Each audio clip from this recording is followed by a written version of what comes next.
back to the parlor so soon, I see. Did you miss me? Transfer number 2 of the January window is through the door, and it is a player that I saw linked with Aston Villa but did not include in my January transfers show, of course. Jhon Durán just turned 19 a month ago. 6'1", left-footed number 9 striker type, compared with some pretty exciting players of notoriety. We'll talk about that later. He also sits between Miguel Almiron and Alphonso Davies in the all-time transfers out of Major League Soccer. Obviously, a young player does come with some risk, but as they say, no risk, no reward. Let's welcome to Villa Park our newest player, Jhon Durán.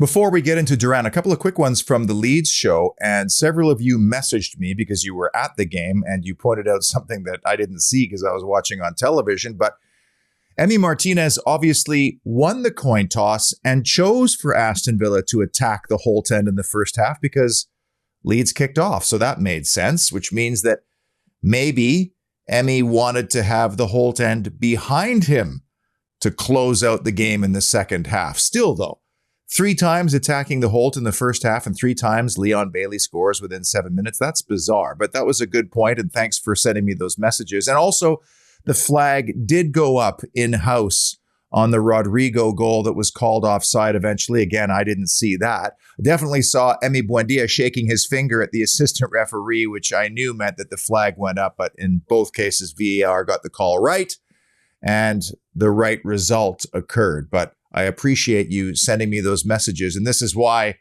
I got to be there to see it myself, because you miss so much when you watch on TV. My only fear is that I might never come back.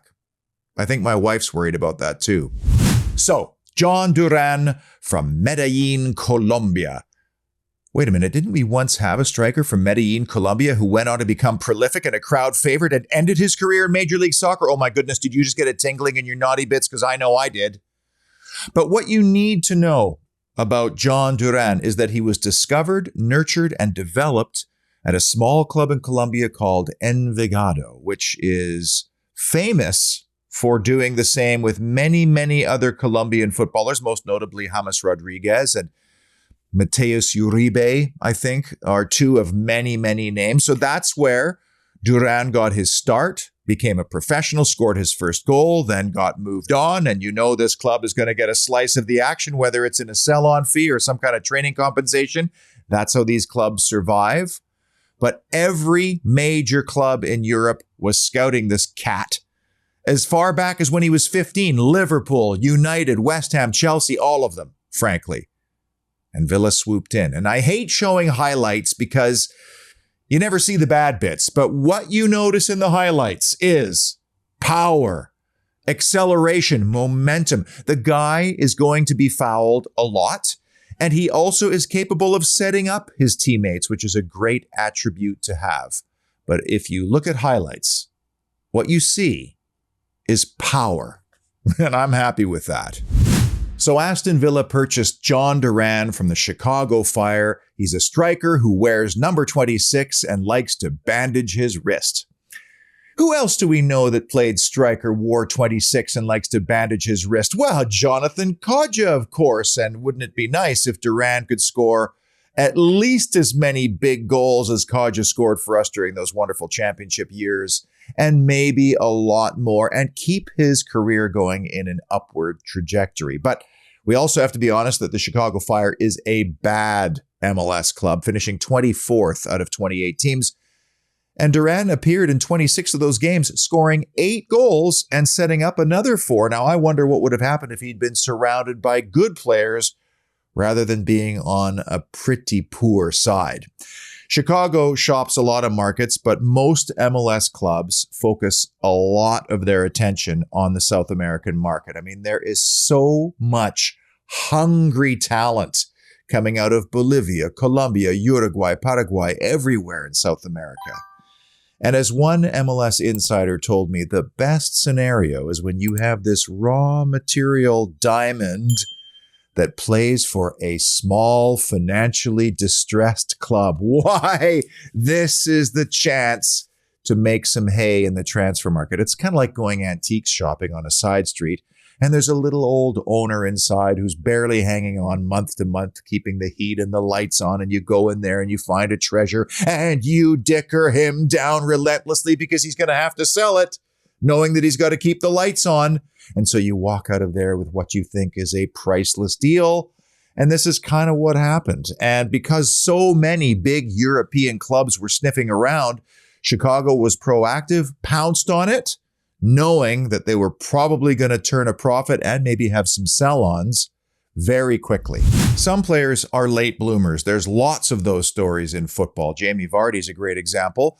But then there are also your early developers, and they're already men sometimes at 14 and 15 years of age and are adapting to men's football really, really quickly. And Durán falls in that category. He was 6 foot already at 15. And you know, The Guardian puts out this annual list of its 60 most influential or talented young footballers across the globe. Well, he was on that list in 2020 already as a 15, 16-year-old when he was playing for the Colombian U17 men's national team already. He was a pro at Envigado already. And I think he was one of the youngest ever goal scorers in the Primera, 15 years and something like 200 days. And then when he signed with MLS, that was one of the youngest players ever signed by that league. So he was doing things early in his career, first as a winger, and then his U15s coach turned him into a striker. And you know, his club, Envigado, is a tiny club. This is Estadio Polideportivo. I should have taken Spanish in high school, but this is an 11,000-seat ground. And Durán helped this club, Envigado, get to some pretty heady heights in the Primera, which is unheard of. That's how influential he was. So let's just hope that trajectory keeps going this way, because if it does, that's when you get the blue chip AAA plus talent. Now, take any comparison to other players with a sizable grain of salt, especially if they're being made by people with skin in the game, like Durán's U15 coach who converted him from a winger to a striker, a guy named Albert Perea, who said that Durán reminded him of a young Romelu Lukaku. The good one, not the crap one that returned to Chelsea last year. And he actually said that Durán has higher upside potential, he thinks, than Lukaku, while others in the Colombia footballing media circles say that Durán has the fearlessness and the risk-taking attributes of a famous Colombian striker you may remember by the name of Faustino Asprilla. I like both of those comparisons, but we also have to keep our feet firmly planted on the ground. Regardless, the attributes we're talking about here are of power. This is a player who is projected to be an absolute handful. And that's really nice to have on your side. And the only thing better than going out and buying a $40 to $50 million goal scoring handful is finding that player before he becomes a $40 to $50 million handful. In fact, there's something so satisfying about that. So I wonder, has Johan Lange been creeping over the shoulder of Brighton and Hove Albion and stealing their homework? I am insatiably curious about and always fascinated by the transfer process because it is so complicated when you include valuations, making the money work, dealing with agents, dealing with egos, dealing with the player. And then there's the big question, the most important question: who gets the final call?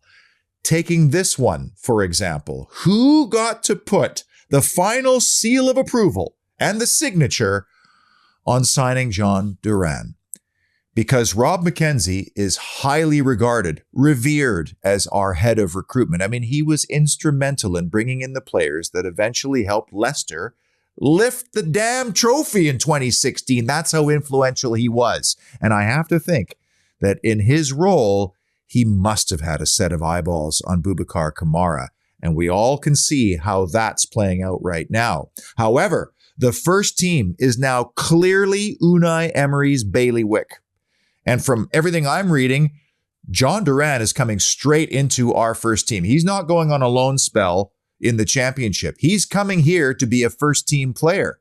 So did Unai Emery have the final say? And what's incredible is that we're paying as much as 20 million quid for a just turned 19-year-old.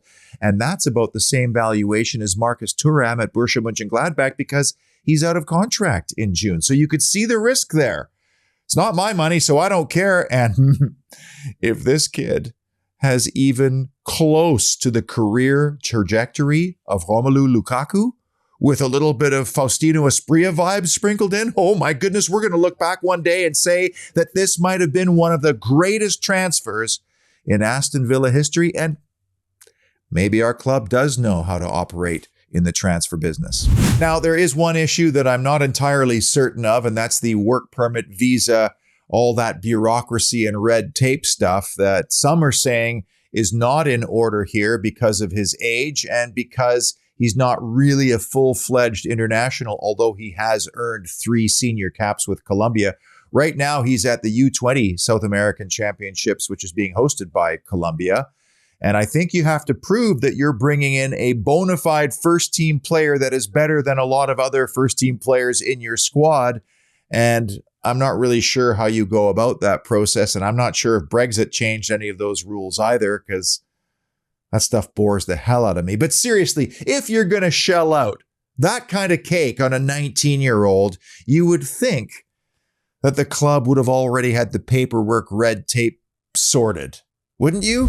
Some people are poo-pooing the fact that we've bought a player from Major League Soccer who did well and stood out. But I could tell you from firsthand experience, based on another phenomenal talent who I got to watch with my own eyes and get a front row, well, actually VIP backstage passes to watch his career arc, and that was Alphonso Davies, who was 14 when he arrived in Vancouver, and there was already heaps of buzz on him. He became a first-team player in the back half of 2015 as a 15-year-old, and slowly but surely he worked his way in. We really started to see it as a 17-year-old in 2017, and by 2018, he was rampaging. I mean, it was unbelievable to watch him leave people behind and score with power and pace and swagger. It was a lot of fun. The question then was, could he make the jump from the Vancouver Whitecaps of MLS straight into Bayern Munich and the Bundesliga? And initially he didn't. The coach didn't believe in that particular project, and the coach was fired. In comes Hansi Flick, says, Fonzie, I'm going to try you at left back. And slowly, maybe not so slowly, but surely, he became a first-team regular, and the rest is history. And, you know, The Guardian featured him as well in their list of the 60 elite young talents around the world. Well, there's a lot of similarities with Durán, who was leaving MLS as an 18-year-old and at times did look like men amongst boys. So I see a lot of similarities between the two, and I certainly hope they continue. Now, neither you nor I will know for sure today whether this signing will work out, which is kind of the magic of it in a way, isn't it? But I was just saying during the Leeds show, when is the last time we signed an instant impact player who came in and almost immediately became a folkloric fan favorite? It's been a long time, I feel, since that's happened. Boubacar Kamara is heading in that direction, but remember, we signed him at the end of a season before a transfer window. We had to wait 2 months to see him play because of preseason, and then we were crap to start the season. I'm talking about a player who comes in season during a window and performs. Because if this cat is all that, in addition to Diego Carlos returning, Boubacar Kamara in front of him, Dibu in goal, I think we're still going to see another signing in this window because we're linked to an awful lot of midfielders and wingers. Who knows? It feels like something's brewing, especially right down the spine of the team. Until next time, or the next signing, be well, stay positive, and as always, up the mighty Villa.